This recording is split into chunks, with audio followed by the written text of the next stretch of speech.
Has anyone had any experiences with other students or friends that have had problems at UCLan? In the first few weeks, I came across quite a couple of students who do have issues within the first week, such as homesickness or finance issues, or it can be something really generic, like they don't like the course. But what I found is that if you don't advise them correctly or help them or delegate them to the correct service, a little issue can turn into a big issue.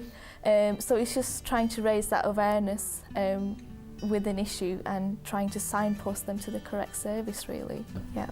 It's really important to get people to speak out early as well, because like Kaj was saying, like if you've got one little problem that could be easily resolved but you don't bring it up, then one little problem turns into 2 and then 3 and then 4, and suddenly you just feel like you can't cope and you don't know who to turn to, and that's when students are more likely to drop out, when actually if they'd known who to talk to and disclose that in the first place, then they probably would have never got to the stage that they did.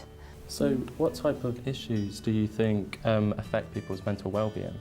Not just at university, I guess, but like at university as well. What type of issues do you think could make someone feel mentally unwell at uni? You can have problems at home, like relationships could fall apart, you know, you and your friends or boyfriend, girlfriend, etc. You know, there could be problems at home that you might not necessarily want to talk about at home, and it's just finding someone at uni that you could talk to, even if it's a flatmate or, you know, a service, that can make you feel better, because if you've got assignments due in and you're worried about what's going on at home, it can, you know, really get you down. So I think also being able to talk about that, you know, with friends as well is important. We all have mental well-being issues, and it's the term that has the stigma with it. Yeah. Things just like assessment deadlines that cause stress, if there's finance issues, like balancing your time between different things, realising that that is an issue and that everybody has that, whether they're students or you're working for the university or anything else.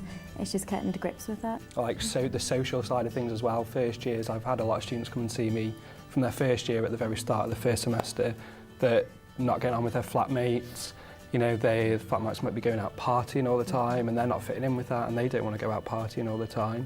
You know, that sort of thing, it can bring you down a lot, and, you know, I have had students come crying about this sort of thing as well, so.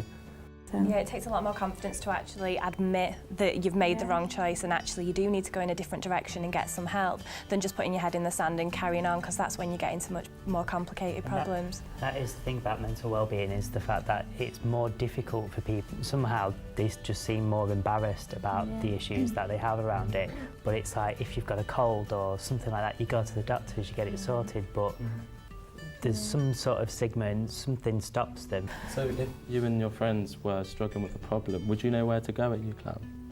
I think the difficulty is that there's so many different services, it's picking out the ones that are right for you. I mean, there's counselling, a lot of students don't know how to approach it and to admit that maybe counselling's the right thing, or even going once just to see what it's like and see if that is the right direction to go.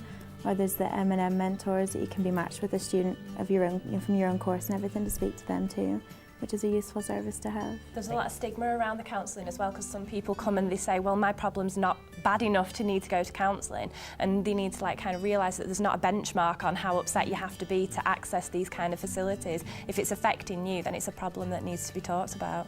Sorry, I think one of the biggest issues is worrying what other people are going to think of you, and being able to just say, look, I really do just need to go to speak to someone, and someone that's not my friends or family or you know, speaking to someone at home, it's okay with that, but they don't have to deal with university stuff and, you know, swamped with dissertation stuff, but yet having to know that, you know, my mum can sort of relate to it but doesn't really understand it fully, and knowing when there's so much stress that you have to just be like, right, it's counselling or it's M&M mentors, or it's, you know, because M&M mentors is brilliant because it's a student for a student, so it's like, you know, they can relate to exactly what's going on, and I think it's that the barrier of, you know, knowing when it is to tell everybody, look, I just need some help, and it, you know, not just talking about it to my friends.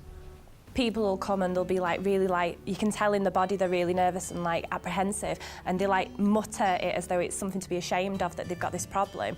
And when you actually say, oh look, I've had about 2 or 3 students this week who've experienced similar things, they've got the same mental health problem that you have, and you can just see the whole body change, like they feel relieved, like really I'm not the only person in this position. And sometimes you really need to get people to speak out, because the more people who do, the more people you know that are experiencing the same thing, and suddenly it doesn't seem quite as big a problem. Well, unfortunately, that's all we've got time for today. But if you want to learn more about what Headroom can offer you, or discuss anything with them, you can reach them at www.uclansu.co.uk/headroom. Thank you for attending everyone, and thank you for watching. Goodbye.